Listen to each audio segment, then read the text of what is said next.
Well, I had a different topic for this week's conversation in a different venue, but this is too important not to do right now, and it's very timely, and it goes hand in hand with the vlog, or at least the first part of the vlog this week that I just filmed on a ride of 6 Mile. And this is why I ride part 2, but it's more than that. Confront yourself. On this ride that I'm not going to get into the details of right now, that was difficult because of my bike issues and GoPro issues as well, but I became a circular thing of going for a ride because I'm stressed, but my bike, the vehicle on which I need to do that ride, is the thing causing me stress.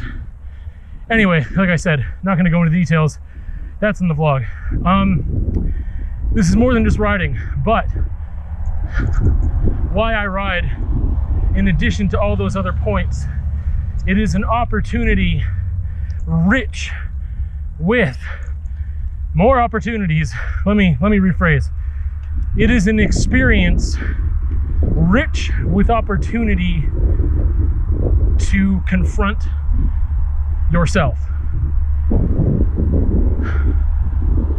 I think that there are other activities that I do that I did talk about a bit in the Why I Ride video that are also experiences with opportunities to confront yourself. Making art is sometimes one of those experiences. Reading a book is sometimes one of those experiences. You know, being in nature on a hike or camping is another one, especially camping alone. I feel like most of these are solitary activities, at least for me. There's something about being alone that adds the element of opportunity to confront yourself. And let me unpack that a bit. What I mean is that, I guess by confronting yourself, I feel like you have to be put in a situation where there's an element of risk involved, and that risk doesn't have to be mortal, although I think that helps, but an opportunity for vulnerability,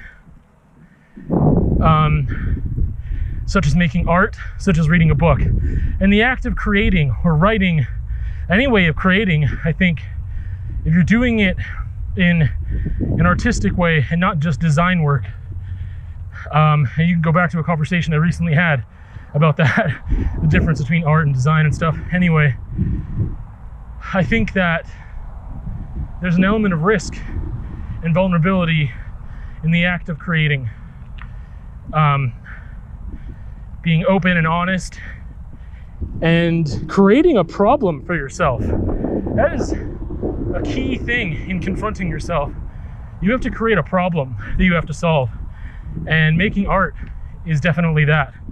Riding a bike or hiking or going camping is definitely that. And then you add in an element of mortal danger, getting lost, falling, getting injured, whatever. And I think that that is part of what feeds into the existential part of what I think you need when confronting yourself, because I think part of confronting yourself is realizing your own mortality, remembering that fragility you have as a human being, and having to wrestle with that, acknowledge that. And in this act of realizing these things, it forces you, or it should force you, it forces me anyway, to reevaluate my priorities and my values as a person, and what I want out of life, and what I want out of myself. And I think this is the opposite of a negative coping mechanism. This is, I would call it not a coping mechanism, I mean, it is that, but it's so much more than that. This is something, again, this is a confrontation. This is not something that I think it is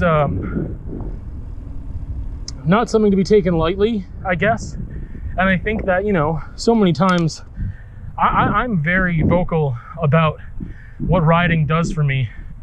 But I mean, sometimes it's just like going for a rip and having fun. But the subtext is there, the situation is there, that something could happen.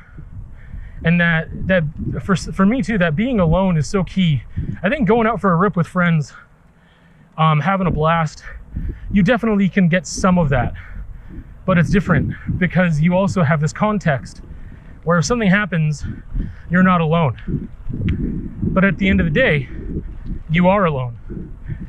I think that, you know, not to sound depressing, but I just mean the reality is that we are alone in our thoughts, in our feelings, in our conscience, our soul, if you want to call it that. We're the only ones in there. And so to be confronted with that fact is important. I don't know, I'm having a moment right now.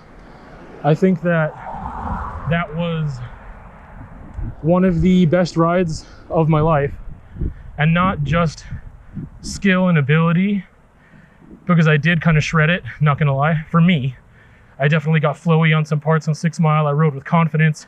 I cleaned it. I attacked the climbs. I did one of the best rides I've ever done on 6 Mile. Maybe not the best, but one of the best. But on the way up, that was one of the best climbs I've done in a while.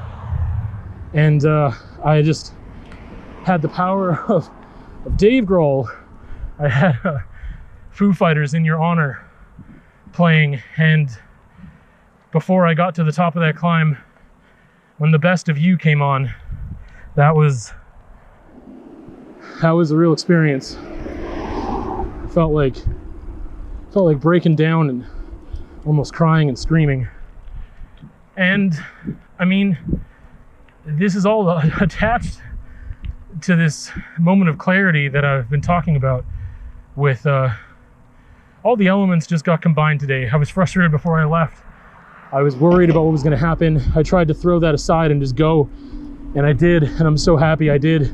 Even though that's one of those things like, hey, if your bike isn't working great, you know, you shouldn't maybe go on a ride, especially one like that. But I'm happy I did today, and I took that leap. The rain right now is honestly just beautiful. And I know this is corny. I know this is going to be some really, really, I don't even know what to call it, but it's real right now. And I just feel an insane amount of gratitude to have these opportunities.